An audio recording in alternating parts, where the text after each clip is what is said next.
Saya tekankan lagi Bapak Ibu, Allah gak bakal berbuat dolim kepada hambanya, tetapi hambanya lah yang sering berbuat dolim kepada dirinya sendiri.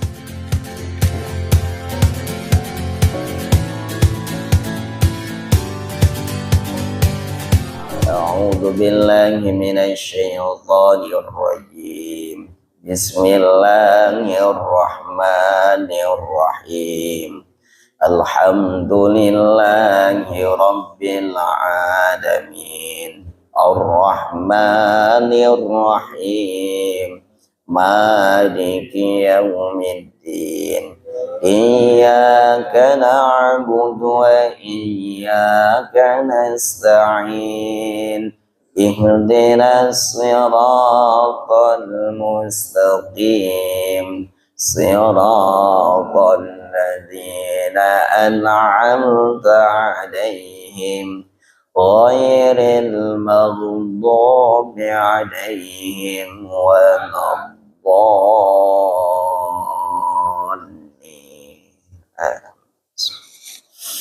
Jamaah rahimakumullah ta'ala, setiap kita diberi hati, dan hati kita itu sifatnya adalah taqalluban.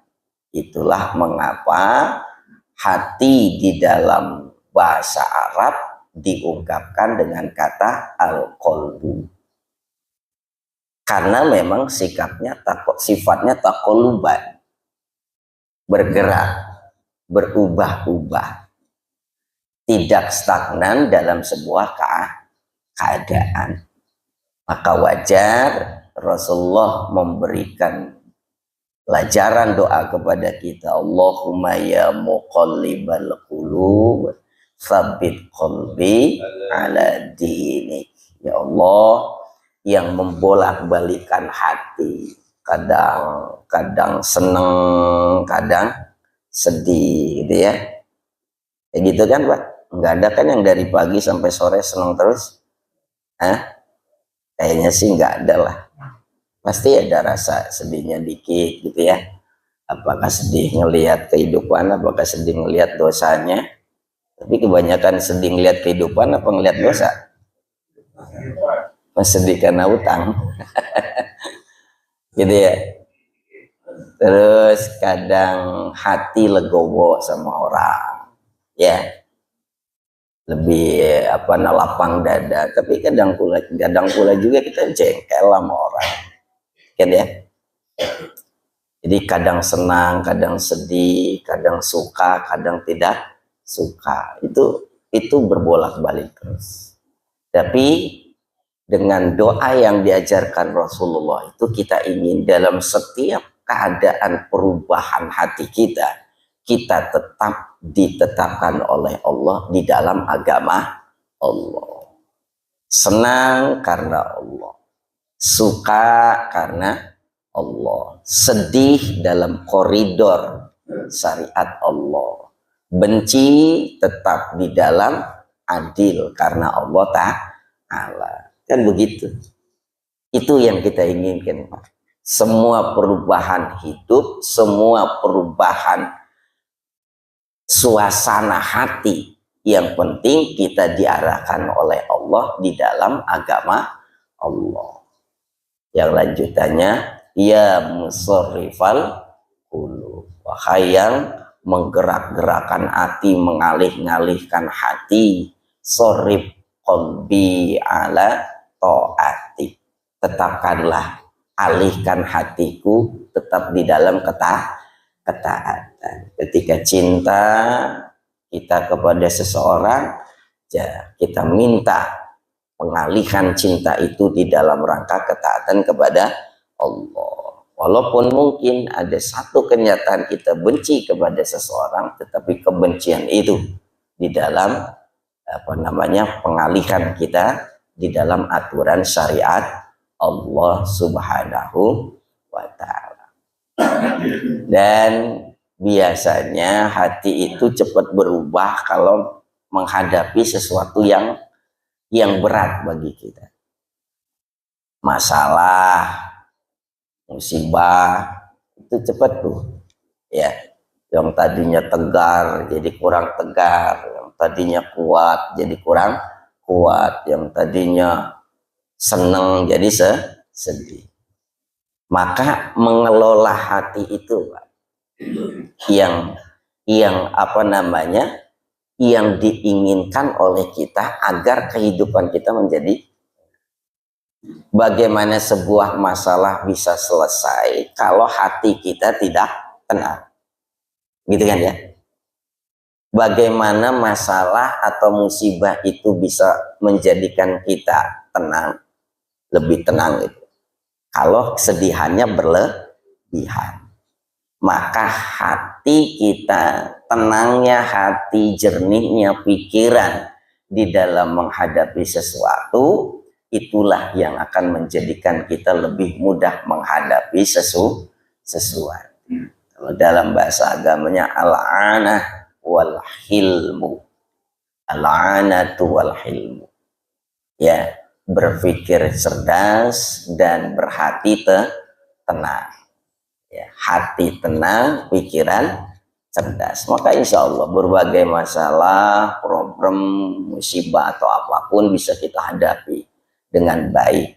Ya, tentunya kita minta taufik Allah, apapun yang kita hadapi tetap berada di dalam jalan syariat Allah Subhanahu wa Ta'ala.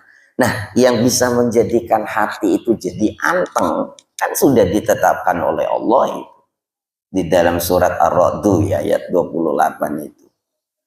Alladzina amanu wa tatma'innu qulubuhum bi dzikrillah. Ala tatma'innu qulubuhum bi dzikrillah. Gitu kan ya. Dan orang-orang yang beriman dan hati-hati mereka menjadi tenang sebab dzikir kepada Allah. Ala bidzikrillahi tatmainnul qulub. Ketahuilah, ingatlah bahwa hati itu hanya bisa tenang sebab dengan dzikir kepada Allah. Nah, jadi memanage hati, mengelola hati agar kita bisa mengelola hati sehingga menjadikan jasa dia kita tetap berada di dalam syariat Allah. Apakah dalam keadaan senang, susah, sedih, bahagia, jengkel atau enggak jengkel, yaitu ya rumusannya kita mengingat Allah Subhanahu wa Ta'ala.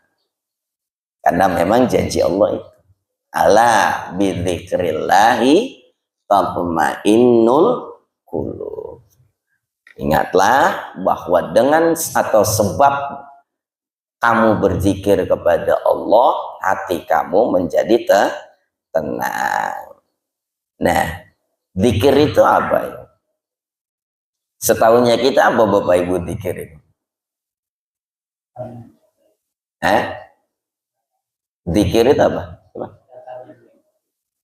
Perkataan yang baik-baik. Ya, masuk kategori zikir. Secara bahasa aja lah, secara bahasa. Zikir itu apa? Zikrullah, itu artinya apa? Mengingat Allah.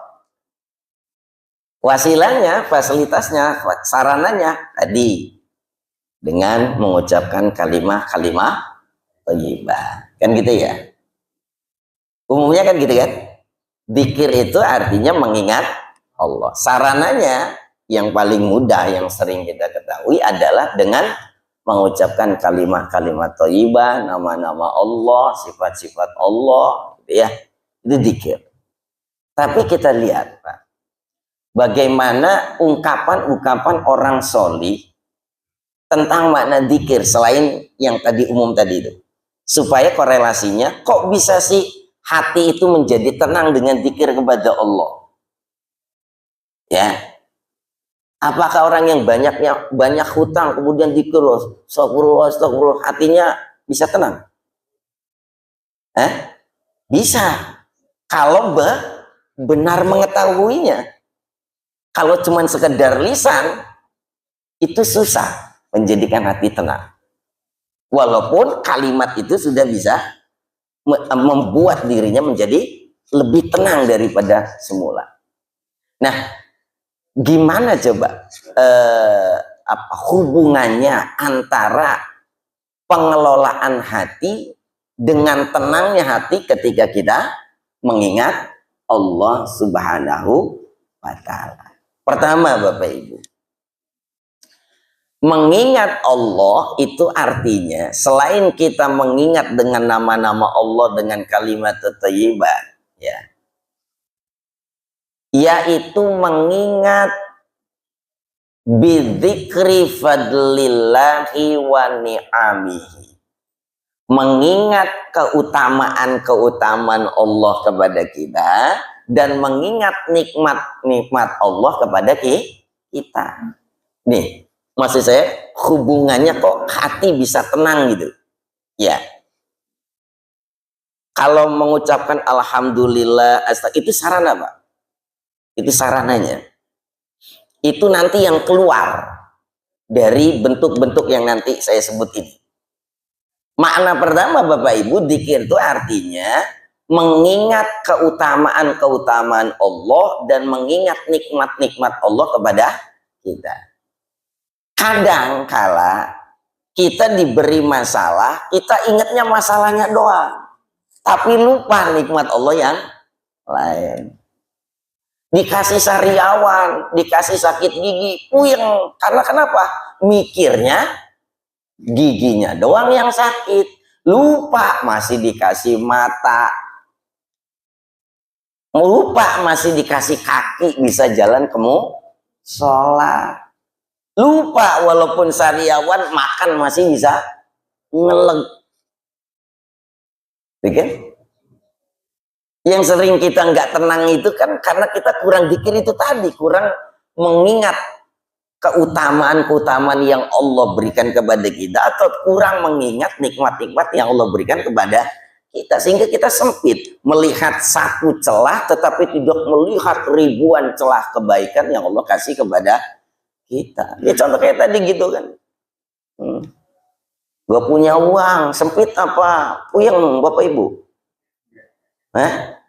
udah nggak punya uang, utang banyak gitu, cicilan datang. Ya kalau ngelihat konteksnya seperti itu ya berat, ya kan? Padahal itu satu celah dari beberapa celah seri kehidupan kita. Padahal bisa jadi celah-celah seri kehidupan kita luar biasa. Mungkin kita nggak punya uang, tapi badan sehat, ya kan? Dikasih sama Allah senang sholat berjamaah ke musola, dikasih sama Allah senang silaturahmi sama orang, gitu kan? Dikasih lisan nggak nyakitin orang, itu nikmat yang luar biasa itu. Makanya wajar 32 kali kita diulang itu, diingetin sama Allah. Fabi ayyi ala'i rabbikuma tukadziban. Kan ya? Dan terhadap nikmat mana yang kamu dustakan, dan terhadap nikmat Tuhanmu yang mana yang kamu dustakan. Saya ingat itu waktu sepak bola Indonesia lawan apa itu, komentatornya ngebut tuh, wahai Arhana, nikmat Tuhan mana lagi yang kamu dustakan. Luar biasa sekarang ya. Kalau dulu Pak, Dewi Fortuna belum berpijak, ya Allah itu udah sirik itu kata-kata itu ya. Alhamdulillah sekarang ya, alhamdulillah itu, alhamdulillah itu keberhasilan dakwah, dan saya rasa maklum lah ini sampai keluar itu ya. Nikmat Tuhan kamu, nikmat Tuhan mana yang kamu dustakan, wahai sebut namanya. Maksudnya kok tinggal dikit lagi kagak ngegolin gitu. Nggak masuk gitu, tinggal dikit lagi. Tapi bahasa itu kan bahasa Quran kan, artinya ada nilai dakwah jadi masuk walaupun sederhana itu. Nah, nikmat mana coba yang kita dustakan? Mungkin kita nggak punya uang, tetapi sehat badan iya, ya kan? Makan masih enak, luar biasa daripada punya uang nggak bisa makan. Bujangan mana Bapak Ibu? Punya uang banyak, punya uang banyak, makannya ditaker.